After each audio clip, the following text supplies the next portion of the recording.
চলবে। আসসালামু আলাইকুম ওয়া রাহমাতুল্লাহি আলা রাসূলিল্লাহ কারীম। প্রিয় সাংবাদিক ভাইরা, ইসলামী আন্দোলন বাংলাদেশ কর্তৃক আহত গণহত্যাকারী জালিম ও স্বৈরাচার সরকারের পতন পরবর্তী দেশের চলমান পরিস্থিতি নিয়ে সাংবাদিক সম্মেলন, বিশ্বের চরমনায় পক্ষ থেকে আহত সাংবাদিক সম্মেলনে আজকে দেশবাসীর সামনে আপনাদের মাধ্যমে পরবর্তী অবস্থা, চলমান পরিস্থিতি নিয়ে এবং পরবর্তী অবস্থা নিয়ে করণীয় সম্পর্কে আপনাদের সামনে ব্রিফ করবেন ইসলামী আন্দোলন বাংলাদেশের মোহতারাম আমির হযরত পীর সাহেব চরমনাই। আজকের সাংবাদিক সম্মেলনে আপনাদের সামনে উপস্থিত আছেন ইসলামী আন্দোলন বাংলাদেশের সিনিয়র নায়েবে আমির হযরত মাওলানা সৈয়দ মুফতি ফয়জুল করিম সাহেব চরমনাই। উপস্থিত আছেন ইসলামী আন্দোলন বাংলাদেশের মোহতারাম আমির হযরত মাওলানা অধ্যক্ষ ইউনুস আহমদ সাহেব, মোহতারাম মহাসচিব হযরত মাওলানা ইউনুস আহমদ। উপস্থিত আছেন প্রেসিডিয়ামের অন্যতম সদস্য অধ্যাপক আশরাফ আলী আকন। উপস্থিত আছেন প্রেসিডিয়ামের অন্যতম সদস্য অধ্যাপক মাহবুবুর রহমান। উপস্থিত আছেন ইসলামী আন্দোলন বাংলাদেশের যুগ্ম মহাসচিব প্রেসিডিয়ামের অন্যতম সদস্য হযরত আলহাজ খন্দকার কেজি মাওলা। উপস্থিত আছেন ইসলামী আন্দোলন বাংলাদেশের যুগ্ম মহাসচিব মোহাম্মদ আমিনুল ইসলাম। উপস্থিত আছেন ইসলামী আন্দোলন বাংলাদেশের কেন্দ্রীয় সাংগঠনিক সম্পাদক এম আতিকুর রহমান। উপস্থিত আছেন কেন্দ্রীয় প্রচার সম্পাদক আহমদ আব্দুল কাইয়ুম সহ কেন্দ্রীয় নেতৃবৃন্দ। আজকের এই সাংবাদিক সম্মেলনের উপস্থাপনায় ছিলাম আমি মোহাম্মদ আশরাফুল আলম, যুগ্ম মহাসচিব ইসলামী আন্দোলন বাংলাদেশ। প্রিয় উপস্থিতি, এখন আপনাদের সামনে আজকের সাংবাদিক সম্মেলনের সেই উপস্থাপনা পেশ করবেন ইসলামী আন্দোলন বাংলাদেশের মোহতারাম আমির হযরত পীর সাহেব।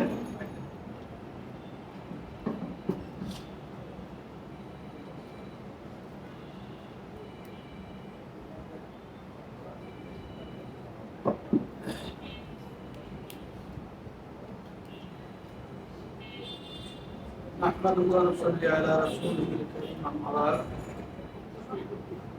بسم الله الرحمن الرحيم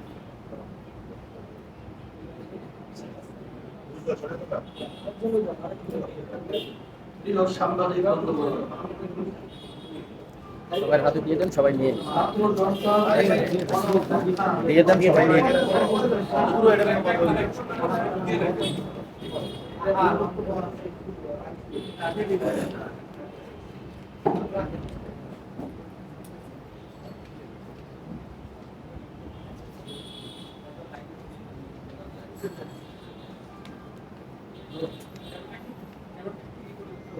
نحمده ونصلي على رسوله الكريم أما بعد بسم الله الرحمن الرحيم প্রিয় সাংবাদিক বন্ধুগণ, ছাত্র জনতার গণ অভ্যুত্থান পরবর্তী সৃষ্ট পরিস্থিতিতে করণীয় এবং আগামী বাংলাদেশ বিনির্মাণে আমাদের ভাবনা জাতির সামনে তুলে ধরার নিমিত্তে আয়োজিত আজকের এই সংবাদ সম্মেলনে উপস্থিত সবাইকে আন্তরিক শুভেচ্ছা ও কৃতজ্ঞতা জানাচ্ছি। প্রিয় সাংবাদিক বন্ধুগণ, জাতির এই মহান অর্জনের যারা জীবন দিয়েছেন, যারা রক্ত দিয়েছেন এবং আহত হয়েছেন, তাদের সবার প্রতি শ্রদ্ধা ও কৃতজ্ঞতা জানাচ্ছি। আন্দোলনের বিভিন্ন পর্যায়ে যারা অংশ নিয়েছেন, তাদের প্রতিও শ্রদ্ধা জানাচ্ছি। শোকাহত পরিবারের প্রতি সমবেদনা ও আহতদের পাশে দাঁড়ানোর সাধ্যমতো চেষ্টা চালিয়ে যাচ্ছে। প্রিয় সাংবাদিক বন্ধুগণ, দেশের সবচেয়ে বর্বর ও নৃশংস আওয়ামী দুঃশাসন উৎখাতের সংগ্রামের সূচনা করেছে আমাদের গর্ব শিক্ষার্থী সমাজ। তাদের অসীম সাহস, ত্যাগ ও বুদ্ধিদীপ্ত নেতৃত্ব আমাদের গর্বিত করেছে। ইসলামী আন্দোলন বাংলাদেশ শুরু থেকে এই আন্দোলনের সাথে সম্পৃক্ত থেকেছে। 19 জুলাইতে আমরা পরিষ্কার করে জানিয়েছি যে সরকারের পদত্যাগই একমাত্র সমাধান। শুরু থেকেই নানা মাত্রায় ও নানা ধরনের ইসলামী আন্দোলনের নেতা কর্মীরা এই আন্দোলনের অংশ নিয়েছে।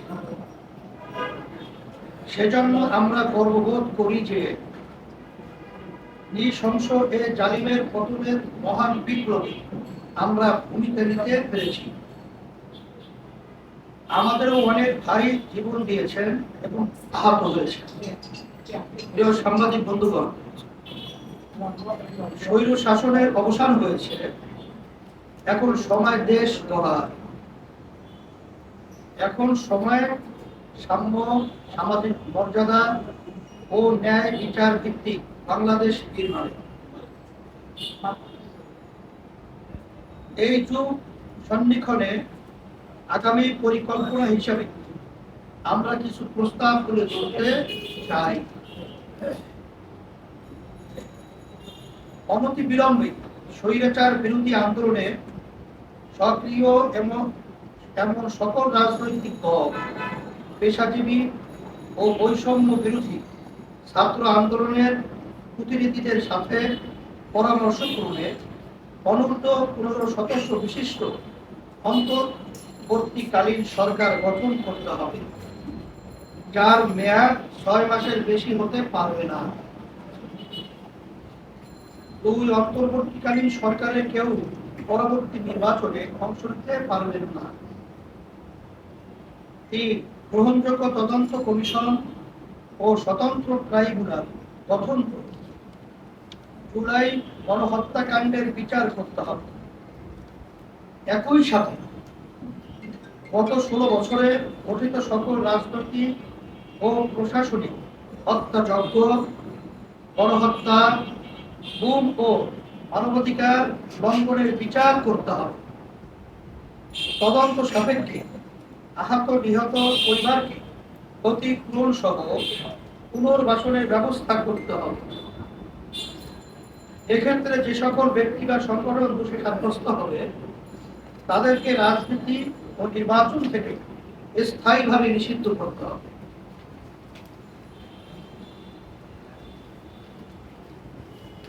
যা তদন্ত সাপেক্ষে গত 16 বছরে সকল দুর্নীতিবাজ ও বিদেশে অর্থ পাচারকারীদের সকল সম্পত্তি প্রয়োগ করে রাষ্ট্রীয় কোষাগারে জমা করতে হবে এবং বিদেশে পাচারকৃত টাকা ফেরত আনবার উদ্যোগ গ্রহণ করতে হবে।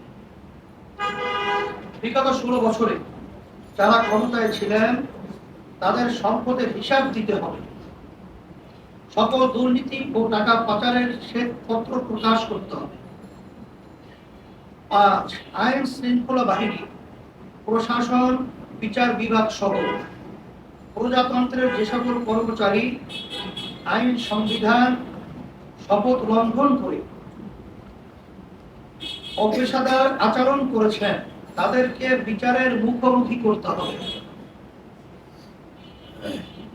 6 দেশের সংখ্যাগরিষ্ঠ জনগোষ্ঠীর চিন্তা ও চেতনা ও অনুভূতির বিরুদ্ধে কোনো সিদ্ধান্ত নেওয়া যাবে না। 7 নির্বাচন কমিশনকে পুনর্গঠন করতে হবে এবং অবাধ, সুষ্ঠু, গ্রহণযোগ্য ও অংশগ্রহণমূলক নির্বাচনের জন্য সংখ্যানুপাতিক নির্বাচন পদ্ধতি পিআর চালু করতে হবে।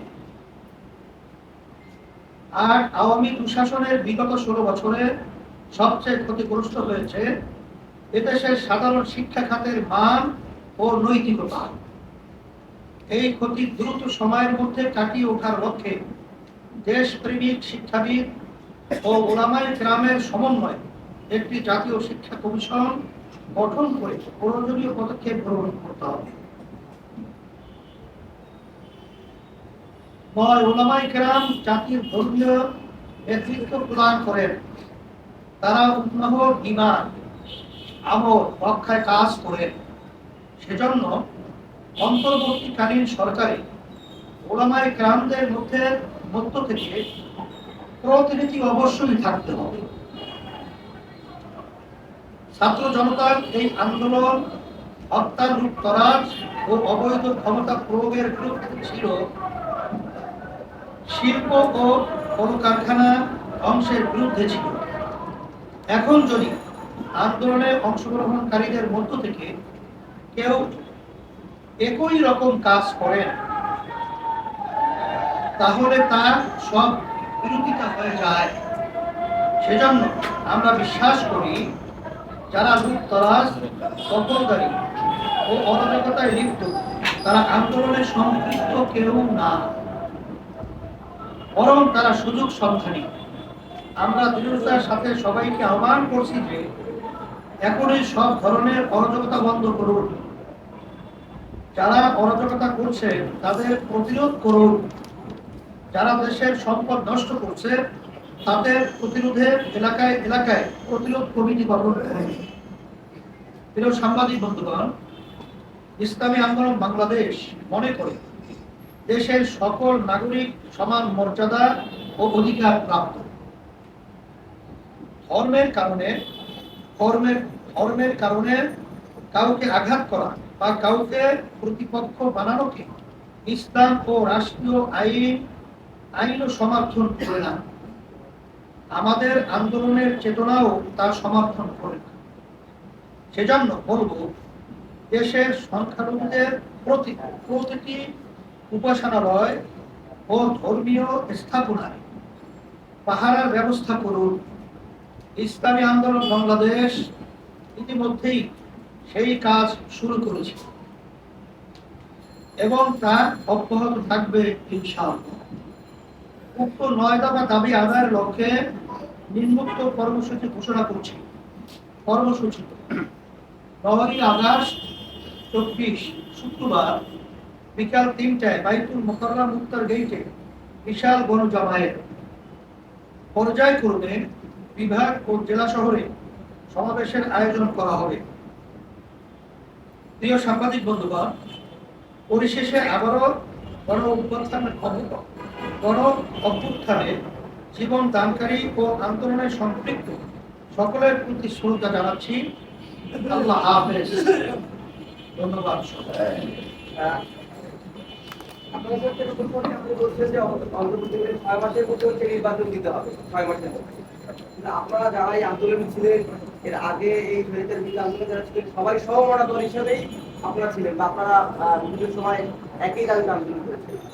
এখন যেটা সংকট তৈরি হয়েছে, তো ঘোষণা ডক্টর মোহাম্মদ ইউনূসের একটা ঘোষণা করা হয়েছে, কিন্তু এই 6 মাসের মধ্যে যদি আপনি নির্বাচন চান, বাংলাদেশে একটি বড় দল হচ্ছে বিএনপি, এবং আপনারাও আছেন। সেই জায়গাটা আসলে আপনাদের প্রতিপক্ষ কারা? আপনারা যদি একই প্ল্যাটফর্মে তৈরি করেছেন, সেই জায়গা থেকে যে ছোট ছোট দলগুলো আছে বা শরিক দলগুলো আছে, তারা আসলে এই অল্প সময়ের মধ্যে নির্বাচনে যাওয়ার জন্য প্রস্তুত কিনা, বা সেটাও তাদের প্রতি বৈষম্য করা হচ্ছে কিনা? কারণ ছোট যে দলগুলো তারাও কিন্তু আপনাদের সাথে আন্দোলন করেছে। এত অল্প সময়ে এই ছোট দলগুলো তাদের রাজনৈতিক কর্মকাণ্ড গুছিয়ে আনতে পারবে কিনা একটি নির্বাচন সামাল দেওয়ার জন্য, এ বিষয়ে আপনি কি বলবেন? আমরা আগে থেকে নির্বাচনের ব্যাপারে বা রাজনৈতিক বিএনপি সহ সব দলগুলোই আসলে নির্বাচনের ব্যাপারে আগে থেকেই আমরা প্রস্তুতি গ্রহণ করে আসলে ছিলাম, এখনো আছি। 6 মাসের মধ্যেই আমরা আলহামদুলিল্লাহ আশা করি সুন্দরভাবে আমরা নির্বাচনে অংশগ্রহণ করতে পারবো। এই মন মানসিকতার আলোকেই তো আজকে আমরা 6 মাসের কথা বলছি। আমি কিন্তু অন্য অন্য ছোট রাজনৈতিক দলগুলোর কথা বলছি, যারা আপনাদের সাথে এই কর্মসূচিতে নানানভাবে করেছে, শরিক দলগুলোর কথা কিন্তু আমি বলেছি। সেই দলগুলোর প্রতি বৈষম্য হয়ে যাচ্ছে কিনা আপনাদের এই 6 মাসের দাবি? যারা ছোট দল আছে, এটা তো এখন বলা যায় না। বিএনপি তো অলরেডি 3 মাসের কথা বলছে। আমি বিএনপি কি বলেছে সেটা আপনাদের আমরা তো 6 মাসে আমরা প্রস্তুতি আছে বিধায় তো আমরা করছি। এবং শরিক দল আছে, ছোট দল, ছোট দলগুলোর ব্যাপারটা তো এখন পর্যন্ত আমাদের জানা নাই। তবে আশা তো করি 6 মাসের বেশি কারো লাগার কথা না। আমির সাহেব, আমার একটা প্রশ্ন আছে। আপনারা বলেছেন যে আপনারা 6 মাসের মধ্যে নির্বাচন চান, নতুন নির্বাচন কমিশন আপনারা চাইছেন, আপনারা এটাও বলেছেন।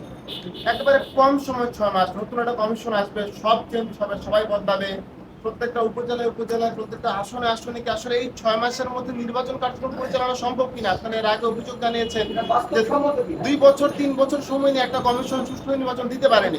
আপনি কি মনে করেন যে মাত্র 6 মাসে হবে? এক। আর দ্বিতীয় প্রশ্ন হচ্ছে, ডক্টর মোহাম্মদ ইউনূস সরকার গঠন করছে, সবাই জানে, আপনারা কি মনে করেন যে তার অধীনে সুষ্ঠু নির্বাচন হবে বা তাকে সমর্থন জানান? দুটো প্রশ্ন। আমরা নির্বাচন কমিশন সহ যে কথাগুলো এখানে বলছি, 6 মাসের ভিতরে এগুলো সব সম্ভব বিধায় আমরা এই কথাটাই বলছি। এটা 6 মাসের ভিতরে পারবে না এরকম কোনো যৌক্তিক আপনাদের কাছে যদি কোনো কথা থাকে সেটা আমাদের কাছে বলতে পারে।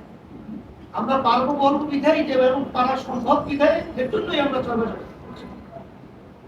আর ডাক্তার ইউনূস এখানে পরামর্শ ভিত্তিক, তার নাম যারা ছাত্র এই আন্দোলনে ছিল এবং এখন বর্তমানে যারা দায়িত্বে রয়েছে, পরামর্শ ভিত্তিক তারা ডাক্তার ইউনূস সাহেবকে যদি প্রধান, অন্তর্বর্তীকালীন সরকারের প্রধান হিসাবে তারা মানে দায়িত্ব দিয়ে থাকে, তার মাধ্যমে কি হয় বা না হয় সে তো রাজনৈতিক ব্যানারে কখনো সে কাজ করে নাই। যেহেতু সে কাজ করে নাই বিধায় আসলে আমরা এখনই তার ব্যাপারে কোনো মন্তব্য পরিষ্কার করার মতো এখন পর্যন্ত আমরা পাচ্ছি না। আমরা দেখবো সমর্থন দিচ্ছেন কিনা। আমরা যে সরকার আসবে, এখন তো আমরা তাদের ব্যাপারে জানি না বিধায় এখন তো অসমর্থনের কথা এখানে আসার সুযোগ নেই। আপনারা কি এককভাবে আসবেন নাকি কোনো দলের শরিক দল হিসেবে আসবেন? সেটা এখন বলা যাচ্ছে না। আচ্ছা, এটা আমরা জামাত ইসলামকে সর্বশেষ আওয়ামী লীগ সরকার নিষিদ্ধ ঘোষণা করেছিল। এখন আপনারা কি অন্য অন্য যে কওমি বা ইসলামিক যে দলগুলো আছে তাদের সাথে একজোট হয়ে এবং জামাতের সাথে একজোট হয়ে ইসলামিক কোনো মানে সরকার গঠনের জন্য চেষ্টা করবেন, নাকি নিজস্বভাবেই? আমরা ইসলামী সম্ভাবনা দলগুলোর ব্যাপারে আগেই আমরা বলেছিলাম যে আমরা চেষ্টা করছি, করব একাত্রিত হয়ে ইসলামের পক্ষে বাক্স দেওয়া নির্বাচনে। আর অবস্থার পরিপ্রেক্ষিতে এটা আমরা তখনই সিদ্ধান্ত এবং তখনই পরিষ্কার করতে পারবো যে আসলে আমরা কোন পদ্ধতি নির্বাচনে অংশগ্রহণ করে ইসলাম দেশ মানবতার কল্যাণ হয়, সেটা আমরা তখন বিষয়টা হচ্ছে রাহুল আনন্দ বাংলাদেশের একজন সংস্কৃতি কর্মী, ফ্রান্সের প্রধানমন্ত্রী সহ তার সমস্ত সাংস্কৃতিক ইনস্ট্রুমেন্ট গুলো দেখেছে এবং বাংলাদেশে বহু মত বহু পথের মানুষ আছে, তারা থাকবে। আপনিও সেটা বিশ্বাস করেন, আমি আপনার প্রতি শ্রদ্ধা রাখি এবং বিশ্বাসও করি, এবং আপনার কথা শুনেও সেটা মনে প্রশ্ন করেন। আমার প্রশ্ন হচ্ছে, এই যে রাহুল আনন্দের বাড়ি জ্বালিয়ে দেওয়া হলো, এই বিষয়ের সাথে আপনি একমত কিনা? এবং পাশাপাশি আমি একটু যোগ করি, শেখ মুজিবের মূর্তি মানে প্রতিকৃতি ভেঙে নারায়ে তাকবীর আল্লাহু আকবার স্লোগান দিয়ে তার প্রতিকৃতি পানিতে ডুবানো হচ্ছে, এই ধরনের কর্মকাণ্ড আপনার কাছে কি বিবেচিত হয়? শোনেন, আমরা প্রথম দিনই যখন নাকি আওয়ামী সরকার যখন নাকি পতন হলো, তখনই কিন্তু দেশবাসীর উদ্দেশ্যে আমাদের একটা কথা সকলের প্রতি গিয়েছিল। আপনারা ভ্যাকসিন কিনা নজরে আসছে কিনা জানি না, তখন কিন্তু সংখ্যালঘু সহ তাদের জানমালের ইজ্জত এবং তার মালের হেফাজতের সংরক্ষণের ব্যাপারে আমরা কিন্তু পরিষ্কার বলেছি। এবং আজকে আপনারা দেখবেন গতকালকে সহ সারা দেশে সংখ্যালঘু সহ বাংলাদেশে যারা বসবাস করছেন তাদের জানমাল এবং তাদের ধর্মীয় উপাসনালয়, তাদের মন্দির সহ সেটা আমাদের লোকজন পাহারা দিচ্ছে। সেভাবে আমাদের পরিষ্কার, এটা ইসলাম ধর্ম কখনই কোন জাতির জান মাল ক্ষতি কখনোই তারা এটা প্রশ্রয় দেয় নাই।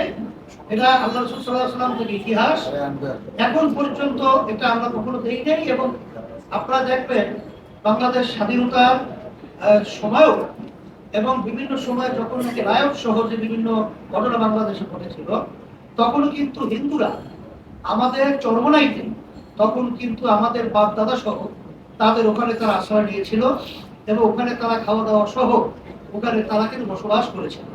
এটা কিন্তু পরিষ্কার। এর মাধ্যমে আপনারা জানতে পারবেন যে ইসলামী আন্দোলন বাংলাদেশ কখনোই আমাদের মাধ্যমে এবং আমরা কখনোই এদের কোনো জানমালের ক্ষতি হোক এ ব্যাপারে কাউকে কোনোদিন ছাড় দিই নাই এবং ছাড় দেব না। এবং এটা সম্পূর্ণ একটা ঘৃণিত এবং সম্পূর্ণ একটা ধর্মীয় চেতনার বাইরে কাজ যারা করে। এরা কিন্তু কোনো ধর্মে বা এরা কোনো বর্ণের, এরা আসলে মূলত সন্ত্রাস। হুজুর, একটা বিষয় হচ্ছে, আরেকটা বিষয় হচ্ছে এই যে চলমান যে সংবিধানটা এখন আছে, আপনারা বলছেন যে স্বৈর শাসনের একটা অবসান হয়েছে, চলমান সংবিধানে কিন্তু এই পুরোনো ভূত কিন্তু আবার ফিরে আসার আছে। সেই জায়গা থেকে আপনারা সংবিধান পরিবর্তন নিয়ে আমাদের কোনো আলোচনা হয়েছে কিনা? সংবিধান পরিবর্তন, সংবিধান নিয়ে এই যে সংবিধান পরিবর্তনের ব্যাপারে এটাতে এখন আমরা বলবো না, কারণ সংবিধান পরিবর্তনের একটা পদ্ধতি আছে, এটা এখন বললেই তো হয় না। এটা যখন নির্বাচন হবে আমরা তো সকল দেখবে যে সংবিধানের ভেতরে যেগুলো জনগণের কল্যাণ, দেশের কল্যাণ বয় আসে না এবং ধর্মীয় বিভিন্ন সেন্টিমেন্টে যখন আঘাত করবে এ ব্যাপারে আমরা সেটা দেখবো সংবিধানের পরিবর্তন করতে হয়, সেটা তখন আমরা বলবো। 6 নম্বরে আপনারা বলেছেন যে গ্রামের অন্তর করতে চান, এই সরকারের রাজনৈতিক না অরাজনৈতিক থেকে ওলামা কেরামকে ছাড়া আপনারা দুইটি বিষয় থাকে, হেফাজতে ইসলাম ও রাজনৈতিক বিষয়। বাংলাদেশের ভিতরে শতকরা 92 জন তো মুসলমান বসবাস করে।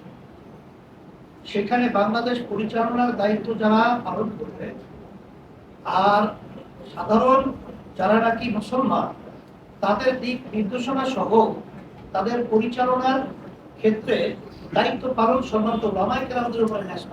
রাজনৈতিক থাকবে না রাজনৈতিক অরাজনৈতিক এটা আমাদের গ্রহণযোগ্য ব্যক্তিত্ব সম্পৃক্ত থাকা, তাদের একটা পরামর্শ থাকা, এটা অন্তর্বর্তীকালীন সরকার যেসব নাম আমরা প্রশ্ন পেয়েছি, আপনারা বলছেন আপনাদের পক্ষ থেকে কোনো প্রতিনিধি সেখানে থাকতে হবে। সেই জায়গা থেকে আমরা আসলে আপনাদের পুরো আপনার ধর্মীয় যেসব দল আছে তাদের কোনো প্রতিনিধির নাম আমরা আপনাদের দেখতে পাই। সেই জায়গা থেকে আপনারা এই অন্তর্বর্তীকালীন যে সরকার যাদেরকে নিয়ে গঠন করা হবে সেটাতে যদি না থাকে সেখানে আমরা সমস্ত দেবে দিলাম। একটা প্রশ্ন। দ্বিতীয় প্রশ্ন হলো, যেহেতু চলমান যে বলছেন শিক্ষার্থীরা এখনো সড়কে ট্রাফিক সিগন্যাল মেনটেন করতেছে, আপনাদের শিক্ষার্থীদের আমরা দেখেছি রাস্তায়, সেক্ষেত্রে আসলে শিক্ষার্থীরা কতদিন এই ট্রাফিক ব্যবস্থাটা আপনার নিয়ন্ত্রণে থাকবে, তারা কতদিন সড়কে থাকবে, এই একটা বিষয়। তাদেরকে উঠাই নেওয়ার জন্য আইন শৃঙ্খলা রক্ষাকারী বাহিনী তাদের মধ্যে ঝামেলা তৈরি হচ্ছে, তারা কিন্তু এখন কেউ পালন করতেছে না ডেলি। সেক্ষেত্রে আপনাদের কাছে কি বার্তা থাকে? আমাদের কাছে বার্তা তো পরিষ্কার দেখছেন, আমরা তো এখন সরকার পরিচালনা বা দেশ পরিচালনা করছি। আমরা নিয়ম অনুযায়ী দেশের অরাজকতা কোনো দিক থেকে যে না হয়, মানুষের কষ্ট না হয়, এই জন্য আমাদের দায়িত্ববোধ থেকে আমরা আমাদের ছাত্র, আমাদের ইসলামী আন্দোলন সহ সমস্ত সহযোগী সংগঠন এবং সর্ব শ্রেণী, বিশেষ করে অনেক ছাত্ররা অন্যান্য সংগঠনের আছে, তারাও কিন্তু এখন রাস্তা সহ বিভিন্ন জায়গায় মানুষের শান্তি বজায় রাখার লক্ষ্যে তারা কাজ করছে।